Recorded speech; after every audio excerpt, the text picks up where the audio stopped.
내란을 해책했던 국무회의에 참석한 국무위원 중 단 한 명도 자기 직을 걸고 반대한 사람 없었습니다. 입으로만 반대한다고 말했습니다. 귀하들이 직을 걸지 않고 반대하지 않았을 때 국민들은 저 바깥 담장에서 밤새도록 목숨을 걸고 장갑차와 맞서고 있었어요.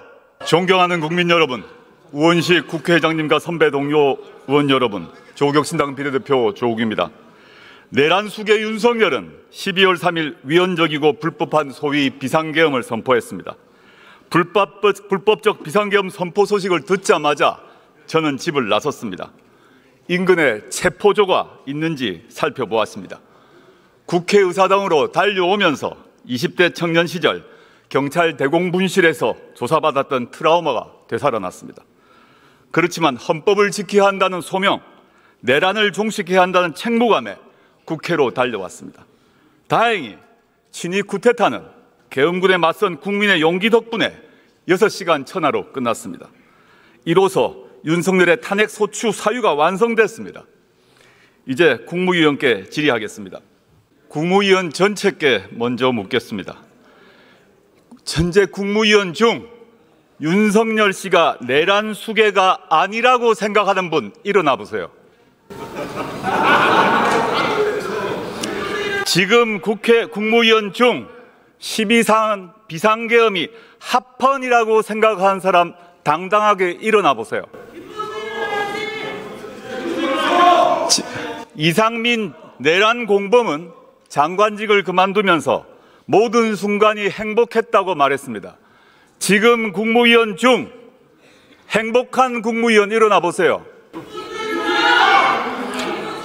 여기 계신 국무위원들은 이번 12.3 사태 이전에도 입각 후 윤석열의 비정상적 사고와 행동 양식을 직간접적 경험을 통해서 잘 알고 있었습니다. 그러나 침묵했습니다. 한덕수, 최상목, 박성재, 조태열, 김영호, 송미령, 조규영, 오용주 이 8명의 국무위원은 지난 3일 비상계엄 심의 국무회의에 참석했습니다. 지금 와서는 동의하지 않았다, 찬성하지 않는다라고 변명합니다. 그런데 만약 이 불법적 비상계엄이 성공했더라면 이 자리에서 또는 용산 대통령실에서 그 조치를 찬양하고 있었으리라 확신합니다. 내란을 해책했던 국무회의에 참석한 국무위원 중 단 한 명도 자기 직을 걸고 반대한 사람 없었습니다. 입으로만 반대한다고 말했습니다. 언제 직을 걸었습니까? 귀하들이 직을 걸지 않고 반대하지 않았을 때 국민들은 저 바깥 담장에서 밤새도록 목숨을 걸고 장갑차와 맞서고 있었어요. 목숨 걸고 국회의원들은 담장을 넘고 있었어요. 한나라의 국무위원이라는 사람이 부끄럽지 않습니까? 무슨 낯짝으로 국무위원 배지를 걸고 있습니까?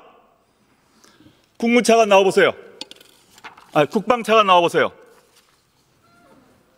네, 차관입니다. 현재 국군 통수권자가 누구입니까? 예, 현재는 대통령입니다. 현재 윤석열은 비상계엄을 선포할 수 있습니까? 없습니까? 법상 있습니까? 없습니까? 법상 비상계엄을 선포할 수는 있을 것 같습니다. 현재 윤석열은 전쟁 선포를 할 수 있습니까? 없습니까? 현재 상태에서는 없습니다. 네? 없습니다. 현재 국군 통수권은 누가 갖고 있습니까? 국군 통수권은 현재는 대통령이 헌법적으로 가지고 있습니다. 현재 윤석열이 공군 A1기를 가지고 오라 그러면 줘야 됩니까? 안 줘야 됩니까? 그 목적에 따라 다를 것 같습니다. 들어가십시오. 박성재 장관님 나오십시오. 박 장관님 법률가시죠? 예. 네. 현행 판례에 따라 윤상현 의원이 말씀하신 것 말고 우리나라 대법원의 판례에 따라 계엄의 불법 계엄으로 국회를 침탈하면 내란이 됩니까? 안 됩니까? 판례에 따릅니다. 판례에 따르면 국회를 침탈했다고 표현을 하시면 거기에 대한 판단은 내란죄로 판단할 수 있는 부분이 있을 거라고 보입니다. 오늘 법사위에서 법원행정처장께서는 분명히 위헌적이고 불법적인 계엄 선포라고 하셨죠. 법원행정처장의 의견은 그렇게 말씀하셨습니다. 예, 알겠습니다. 그렇다면 법률가로서 12.3 비상계엄은 합헌입니까? 위헌입니까? 의원님 죄송하지만 그런 판단은 지금 사법적 판단 알겠습니다. 앞에 두고 좋습니다. 있어서 제가 개인적으로 말씀드리는 지난 4일 밤에 계엄이 해제되고 난 뒤에 대통령 안가에 가셨죠. 예. 가셔서 김주현 민정수석 등과 함께 저녁을 드셨죠. 예. 헌법이 유리된 날에 국민들은 추운 겨울에 밖에서 윤석열 불법 계엄을 규탄하고 있는 그 시간에 안가에서 술 드셨죠? 술은 먹지 않았습니다. 뭐 했습니까, 그러면? 저희들 사실은 그날 다 사의를 표한 상황이라서 사의 받아들이지 않고 송년회 하셨다고 했죠? 송년회라는 표현은 저희 쓰지 않았습니다. 그럼 뭐 했습니까? 그럼 모여서 다시는 보기 어려울 거니까 우리 모든 국민들은 바깥에서 격분해서 지금 계엄 반대 투쟁을 하고 있는데 국무위원 몇 명이 안가에 모여서 안락하게 밥자리 하고 있었습니까? 우리 국회의원들은 국회에서 농성하고 밤새고 있었어요. 그 부분이 적절하지 못했다면 그건 대해서 저희들이 잘못을 인정하겠습니다. 예, 들어가십시오. 하나 더 있습니다. 하나 더 있습니다. 그걸 왜 안가에서 합니까? 박 장관님. 예. 현재 법상으로 검사장 인사권 누가 갖고 있습니까? 인사권 대통령이 가지고 있죠. 예. 현재도 내란숙의 윤석열이 검사장 인사할 수 있죠. 인사권은 헌법상 인사권을 갖고 계시는 것입니다. 예, 알겠습니다. 들어가십시오.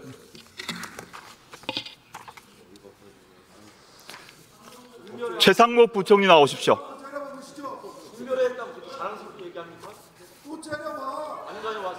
최상목 부총리 나와주십시오. 박 장관 또 째려보셔. 또 째려봐. 또 째려봐. 12.3 국무회의에 참석해서 반대하셨다고 하셨죠? 네, 그렇습니다. 그런데 계엄령 발표 직후 유동성 무한 공급을 발표하셨죠?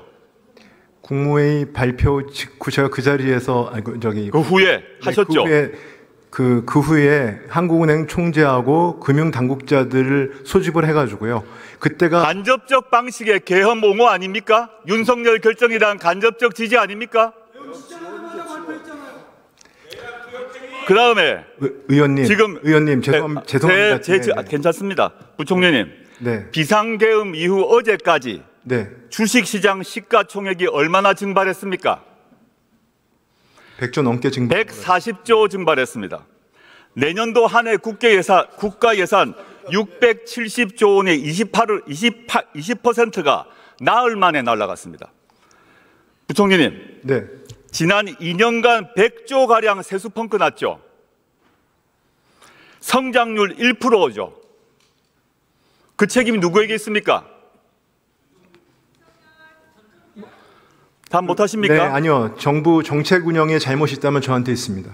좋습니다. 부총리님. 네. 내란숙의 윤석열과는 언제부터 알았습니까? 저는 인수위에 참여해서 처음 뵀습니다. 박근혜 청와대 경제금융비서관 하셨죠? 네, 그렇습니다. 그때 미르재단 설립, 청와대 회의 4차례 주재했죠?